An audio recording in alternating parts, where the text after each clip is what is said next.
Il-Mulej magħkom. Qari mill-Evanġelju skont San Mark. Glorja lilek, Mulej. F'dak iż-żmien Ġesu u d-dixxipli ħarġu mis-sinagoga u baqgħu sejrin ma' Ġagbu u Ġwanni għand Xmun u Indrin. Issa il-mara ta' Xmun kienet fis-sodda bid-deni u malajr qalulu biha. Resaq lejha, qabada minn ida u qajjimha u d-deni ħallija u bdiet isservihom. Fl-għaxija mbagħad fi nżul ix-xemx ħadulu qudiemu l daw kollha li kienu morda jew li kienu maħkuma mix-xitan.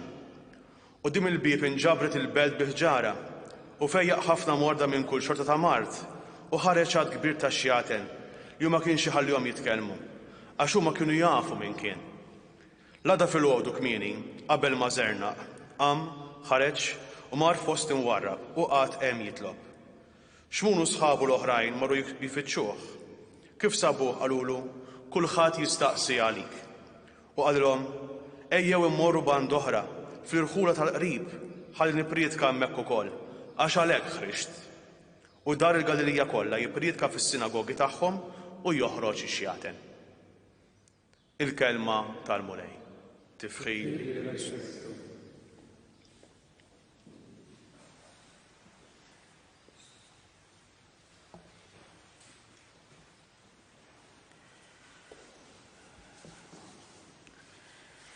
Il-ħadd li għadda rajna l-konfront ta' Ġesu max-xitan fis-sinagoga ta' Kafarnaum.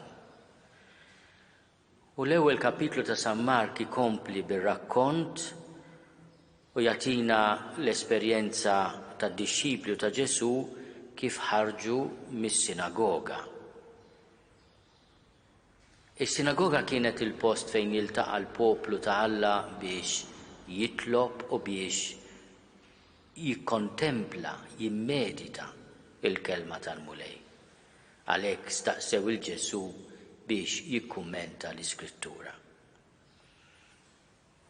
Illum il-Vanġelu joħodna ġodar. Ġodar ta' familja.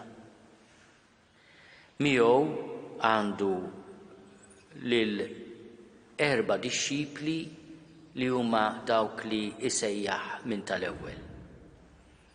Żewġ taħwa kull wieħed, l-aħwa Ġagbu u Ġwanni u li Zebedew u l-aħwa Xmun u Indri. Imorru id-dar tal-familja ta' Xmun u ta' Indri. U Xmun ikellem il-Ġesu fuq il-kunjata.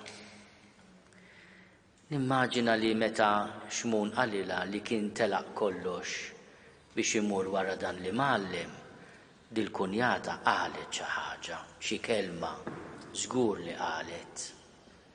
Għaliex biex imur wara Ġesu Xmun u anki ħuħ Indri kienu ħallew kollox, ħallew iġbigi tagħhom, ħallew dak li kien jagħti l-għajxien lilhom u anke lill-familja tagħhom. Nimmaġina jiena ta' mara li xi kelma jew 2 qalet. U tinserta imma li jaqbad deni kbir. U intefed f'qiegħ ta' sodda.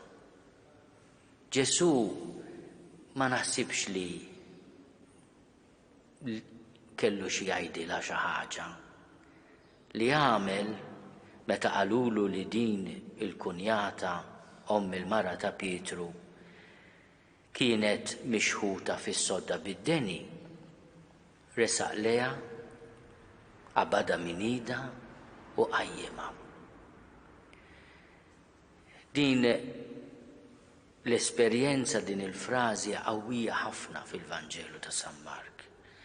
Għaliex dak li Ġesu għamel mal-kunjata ta' Pietru ma' il-mara ta' Pietru jagħmlu kontinwament ma' kull wieħed u waħda minna. Min jaf kemm ingergrulu lill-Mulej. Imma hu jersaq lejna, jaqbadna minn idejna u jqajjimna.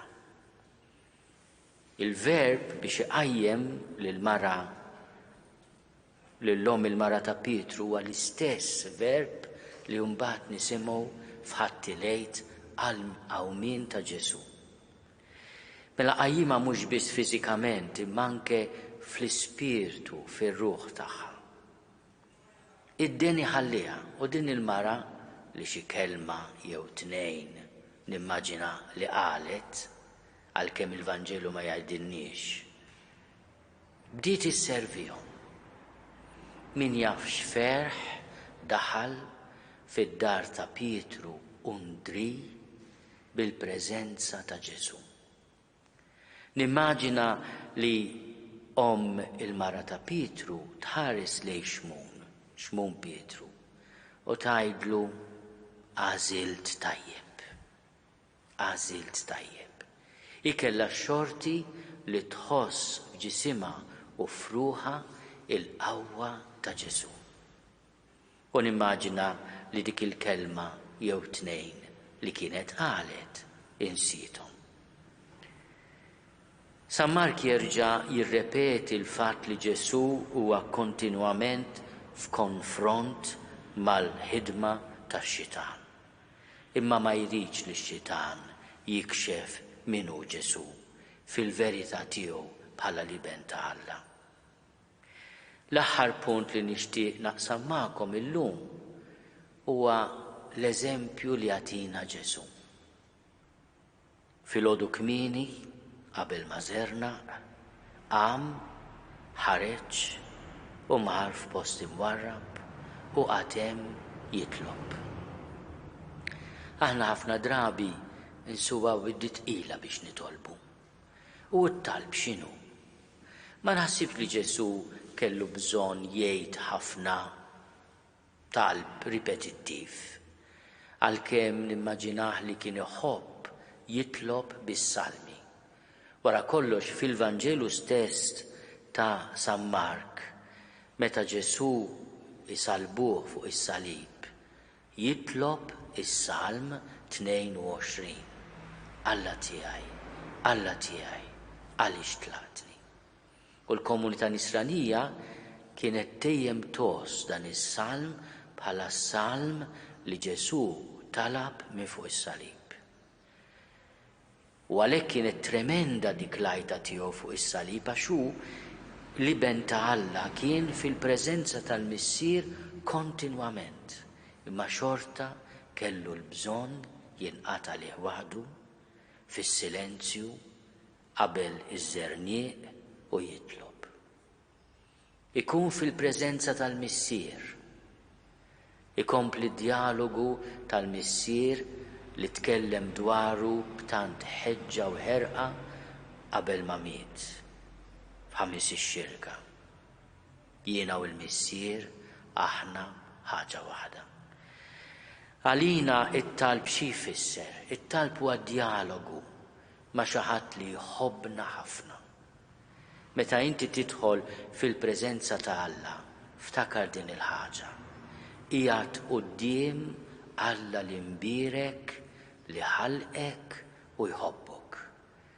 Li bagħat il-libnu biex jersaq lejk, jaqbdek min idek u jqajmek.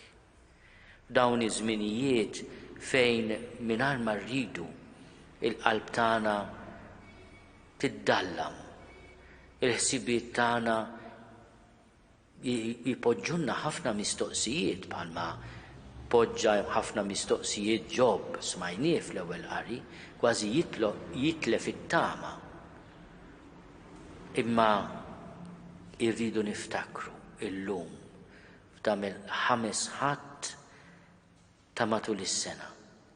Dak il-ġest sabiħ ta' Ġesu u jidħol għadej dik il-mara fis-sodda bid-deni.